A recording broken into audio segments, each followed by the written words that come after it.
Statistics show 50% of prescription drugs are misused here in the United States, and that's leading to tens of thousands of overdoses per year. It was the subject of a forum in Washington, D.C. today. WTAP's Washington correspondent Lauren Adams was there, and she tells us what federal and state governments are doing to fight the issue. 80% of heroin users say they started on prescription pain meds. The abuse and misuse of those prescription pain medications started this discussion at the U.S. Chamber of Commerce on Monday. It brought doctors, pharmacists, and other people in the medical field together with local and federal lawmakers, including Ohio Senator Rob Portman, to talk about the social and economic impacts of prescription drug abuse. This is about the lives of those who are addicted to drugs. This is about our families. This is about our kids.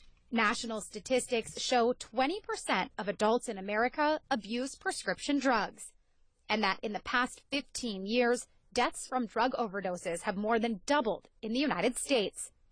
50% of those deaths were related to prescription drug abuse. Conversation about the dangers of prescription drug abuse is happening here on Capitol Hill, too. So Portman reintroduced legislation that he says will address and combat that issue. Portman and Democratic Senator Sheldon Whitehouse from Rhode Island co-sponsor the Comprehensive Addiction and Recovery Act of 2015. The bill would provide incentives and resources designed to encourage states and local communities to use a full array of strategies proven to combat addiction. We've got a huge problem in our country and in our state of Ohio, which is that more and more people are becoming addicted, particularly to heroin. The legislation requires the federal government's involvement, but it also requires a collaboration with state and local governments. Virginia Governor Terry McAuliffe says the only way to address the issue is if everyone works together.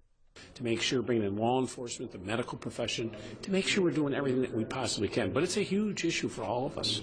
The bill already has bipartisan support and has an identical partner bill in the House of Representatives.